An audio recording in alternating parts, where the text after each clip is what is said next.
對付你啲咁嘅人，根本唔需要仁慈。你咪唔記得咗啊？我都係呢度嘅保安，當然可以希望解決到大家隔離鄰舍嘅煩惱。我咁樣去幫你哋一家團聚，真係抵死啊！Hello， 大家好，呢度係牧神啦，係啦，咁呢，我哋應該就係要徹底去解決賴小姐啦。咁唔緊要，我哋眯埋眼之前已經安全噶啦嘛，係咪？咁我哋就繼續遊戲。第10節解決。稍早前，李成喺212室內發現咗一個男性嘅人頭，證實咗賴美惠嘅殺人嫌疑。但係亦都因此遭佢發現，潛入咗冰凍室，遭重擊昏迷，幾乎命喪當場。雖然佢一度脫困逃出咗212號室，但係就因為傷勢嚴重，被追上嘅賴美惠再次壓制，並死死咁樣捏住佢嘅喉嚨，意圖殺人滅口。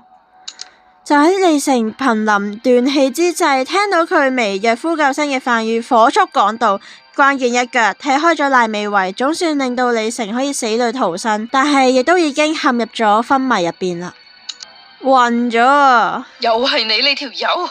係啊係啊，點解你一而再，再而三咁樣要搞我啊？我嘅事同你有咩關係啊？唔可以搞李成噶，冇關係。哇，理直氣壯嘅佢，冇關係，冇關係，你點解要阻止我啊？係咯，我就係睇唔過眼，加上佢仲係我朋友。哦，認咗朋友啦。吓？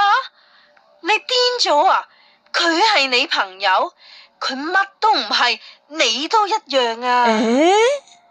賴美惠知好多喎。或者啦，但係你已經完咗啦。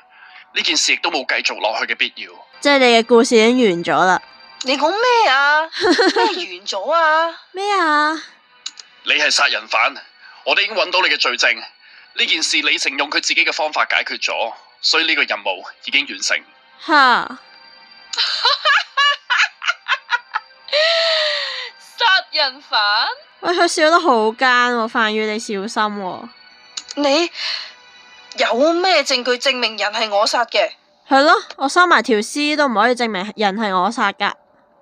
我喺鬼婆屋企牆上面個櫃已經揾到你收埋嘅獎金，嗰啲錢應該就係你老公生前嘅嗎啡，你換咗做錢，然後收埋喺鬼婆屋企入邊。佢仲要眯埋隻眼笑喎，救命！然後就喺呢個212單位裏邊，你殺咗你老公之後，將呢度改建成為冷凍房。你殺咗佢之後，仲分埋屍，拎啲肉扮火鍋肉嚟賣。你老公個頭，甚至乎仍然仲喺嗰間房入邊。佢又知嘅。所有證據都揾到晒，你仲想狡辯啲咩？係咯，殺人兇手。我根本唔知你講緊咩，咩事我根本冇見過。咩啊？我唔知噶。212嗰間冷凍房嘅鎖匙喺你手度啊！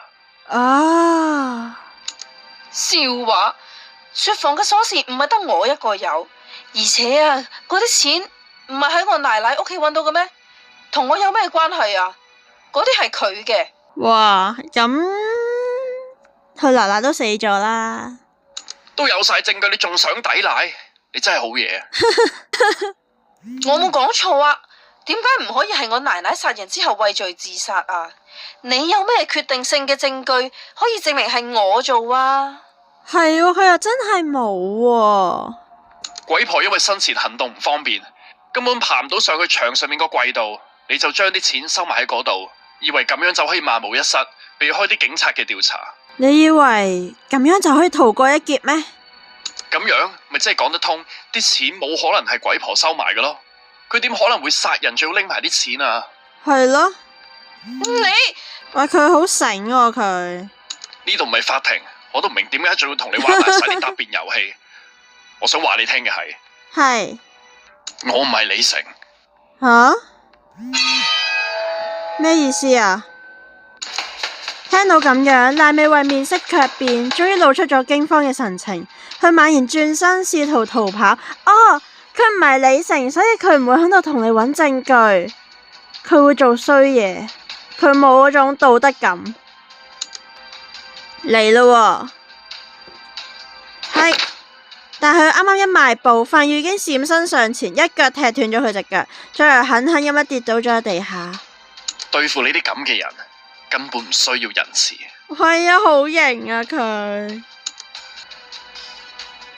你想點啊？我同你根本就唔關事嘅，唔啱數啊！你唔應該插手呢件事噶。咦，佢唔係搵鬼婆搞喎，佢自己搞喎。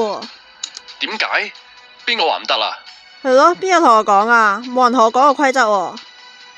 你咪唔記得咗啊？我都係呢度嘅保安，當然可以希望解決到大家隔離鄰舍嘅煩惱。我咁樣去幫你哋一家團聚。一家團聚。咩話？你想點啊？你想對我做啲咩啊？你咁樣唔好話。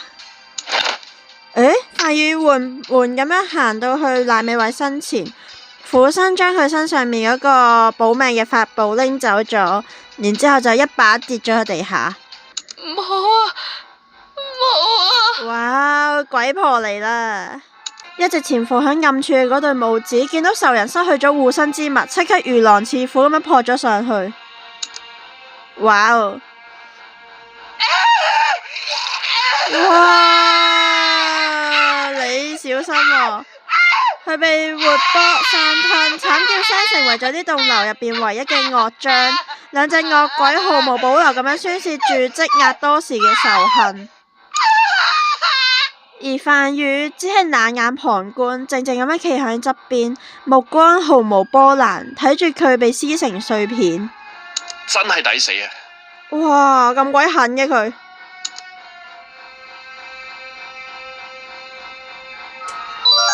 誒，搬遷同意書，賴美惠嘅搬遷同意書，得到咗賴美惠嘅搬遷同意書。點啊？佢未醒啊？嗱，我就 body check 咗一下噶啦， body check 佢嘅身體咧就冇乜大礙嘅，之所以未醒咧，可能係受咗好撚大嘅刺激啦。講嚟聽下，嗰陣時咩情況？係我去到2樓嗰陣咧，佢啊瞓咗喺地下度暈咗噶啦。係嗰個賴美惠，佢點死噶？點死㗎死㗎？嗰條僆仔係邊敢殺人啊？佢係俾自己生出嚟嗰啲惡鬼消滅嘅，某程度咧就使用咗預設嘅程式將佢收拾咗咯。哦，李成睇唔到發生咩事啊 ？check 咗監控未啊？誒，佢唔俾李成睇噶喎。佢都暈 Q 咗，應該咩都睇唔到啦。唔使重啟啦。不過范宇咧，係范宇同嗰條友有咩關係啊？係咯，佢兩個成日都搞埋一齊。其實好複雜得嚟咧，又好簡單噶。就係咧，阿范宇咧就喺個李成嘅罪孽咧，就即係阿賴美惠手中咧就救咗佢嘅。係咁佢咪睇到賴美惠俾鬼食咗？係啊。佢睇到都好似嚇親下咁噶。不過我及時就拉走咗佢噶啦。咁佢見唔到阿賴美惠消失個樣嘅。所以其實大叔都嚟得幾遲下喎。你唔會又同佢開咗眼啊嘛？佢好似睇到鬼喎。佢原本就睇到嘅喎。屌你啦，唔怕俾你打小報告咩？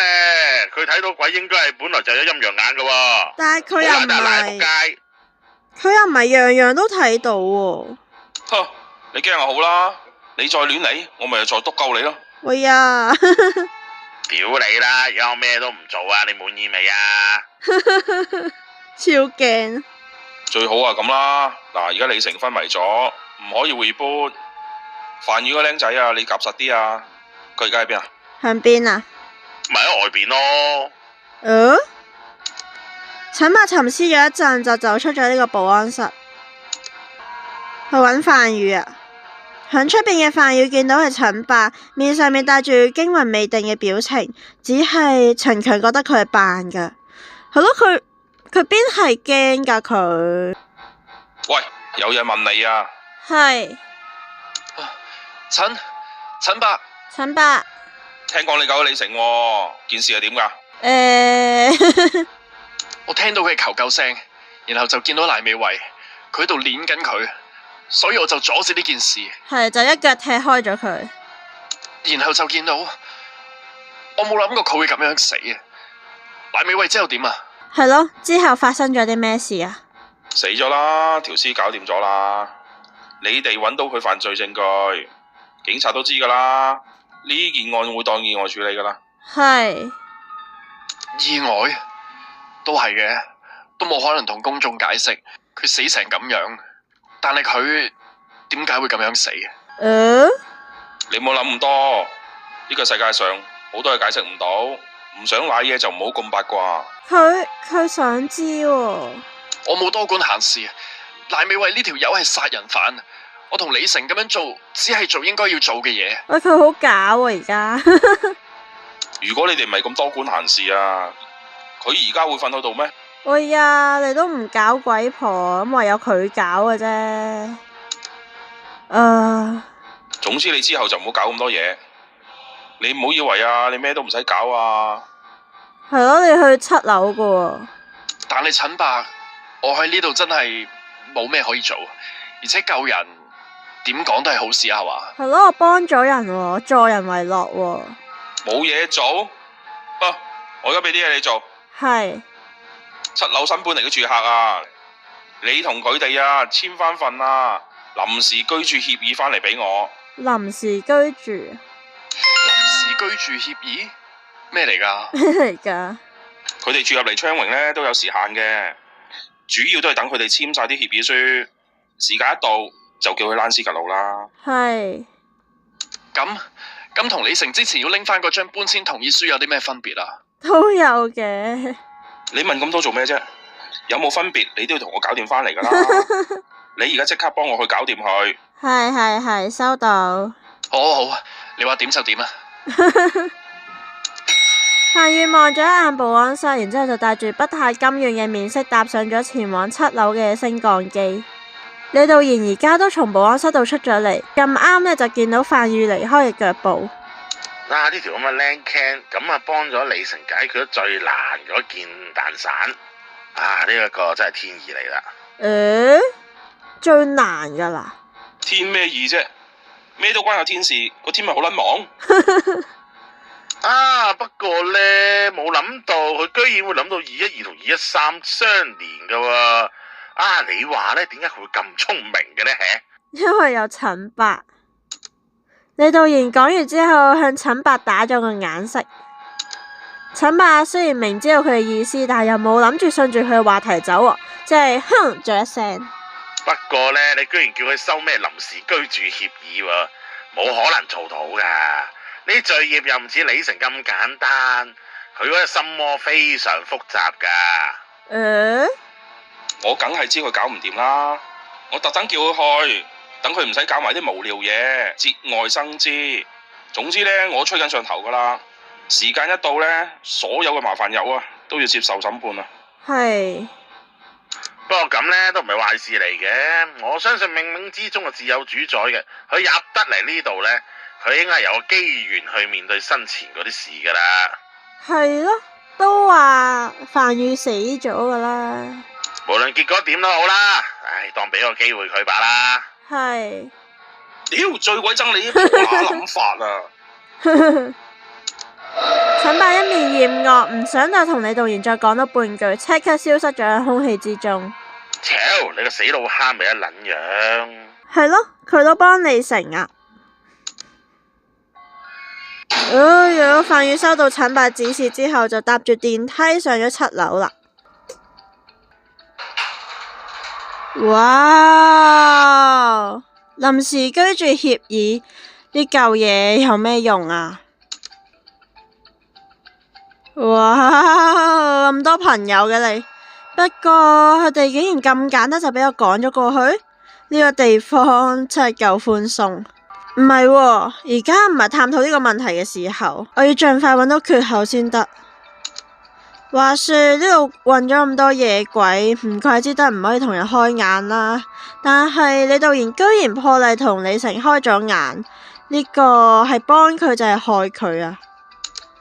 范宇返咗7樓，深知道呢度每一個人背後都有故事，為咗取得佢哋嘅臨時居住協議，即使再唔情願，佢都係必須要主動了解佢哋。點解？黑掹掹嘅？李成喎。李成。哇！呢把聲都女聲啊！邊個叫我？水啊！李成。係鞭子啊？哦，唔係啊，奶奶啊！鬼婆，你又翻個頭啦？你想點啊？你又想殺我啊？係咯，又嚟？唔係，咁係咩意思啊？我哋嚟係同你講多謝。哦，多謝我？點解啊？點解嘅？因為你肯幫我哋先可以報仇雪恨，解開咗心中嘅鬱結。佢投胎啦！可以特登嚟同你講多謝。多謝你。你哋報咗仇，咁賴小姐佢吓，過賤人，殺咗我個仔，獨吞晒所有獎金，最後仲滅埋我口。我哋一心想報仇，點知佢居然預料到我哋會回魂翻嚟，哦，係真係冇晒辦法，我哋先逼你幫我，搞到你咁，真係對唔住。哎呀，佢呢啲先小人後君子。我其實都冇怪過你哋，都冇話好怪你哋嘅，係咪？我知你哋受到咁嘅冤屈，我真係想幫你哋伸張正義噶。但係我真係唔想用殺人嘅方式去解決問題。係。我始終相信冇人應該為其他人而犧牲自己條命噶，包括自己在內。我希望用啱嘅方式去幫你哋伸冤。係，佢想令到真正嘅兇手伏法喎。但係可惜，我能力有限，我真係諗唔到有咩好辦法，所以最終都係要行到呢一步。呢度都冇咩法律可言噶啦。總之，我哋係嚟同你道別噶。係。多謝你。走咯喎，拜拜。鬼婆婆，你哋之後會點啊？你哋之後仲有冇之後啊？鬼婆婆，鬼婆婆，咦？鬼婆？鬼婆婆，走咗啦。呢度係我係做乜嘢啊？嗰對母子鬼唔見咗啊！感覺頭重腳輕咁。哇！你終於都醒啦喎！呢把聲係咦？大叔？大叔，李成勉強咁樣撐起個身體，發現李道賢同埋關夏南正喺側邊守候。呢度你屋企喎？係啊。梗係我屋企啦，唔通你想瞓石賢屋企咩？佢想啊。我冇咁講，究竟發生啲咩事啊？係咯，發生咗啲咩事啊？你係咪失憶啊？簡單嚟講，你咪同賴美惠爭執嘅。啊，唔係，應該係話俾佢撳住你嚟砌。喺最危急嘅關頭，阿樊宇救咗你，之後你就暈咗，一直瞓到而家。吓，樊宇救咗我，賴美惠啊，我記得啦，佢點啊？佢已經死無全屍。你係咪想問佢死撚咗未呢？你運氣啊唔錯啊，佢的確死撚咗啦，所以你唔使擔心鬼婆嗰兩母子揾你麻煩啊！而且呢，你仲好順利咁樣拎到佢嘅同意書啦。係。賴美惠佢真係死咗啊？點解啊？咩回事啊？俾天收咯，唔好問啦。總之件事就告一段落。哦。李成腦海中浮現咗賴美惠最後嘅模樣，難以置信再次醒返，佢就已經不在人世。嗱，而家最麻煩嘅住客都死撚咗啦，你完成所有嘅任務，淨係得翻石賢一個噶咋？哦，佢石賢嗰張都未收，真係噶，好唔容易，終於昌榮原本嘅住客都走晒啦。唉，望翻你嘅經歷呢，咁啊真係幾撚刺激嘅。而家終點在望啦。我睇住你啊，唉，我都就快眼濕濕啦。但係佢唔想石賢走喎。濕你個頭咩？鬼婆單嘢你都唔肯幫下我。係咯，都唔幫我。喂，我幫你仲唔夠多啊？唔係我及時出現帶你嚟我呢度啊，你都唔知頂唔頂得住啊。哦，多謝你啦。唔該晒。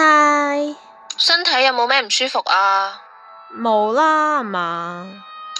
關姑娘，我暫時都覺得幾好嘅，係有啲唔係好用到力咁咯。係。你好明顯係失憶啦！我講咗幾次叫你唔好再叫我做關姑娘啊！關小姐啊，係嘛？你同個阿婆周旋咗咁耐啊，要唞下嘅。叫佢唔好再搞係嘛？不過既然李晴都搞掂呢個任務，真係就嚟畢業咯，使唔使慶祝下啊？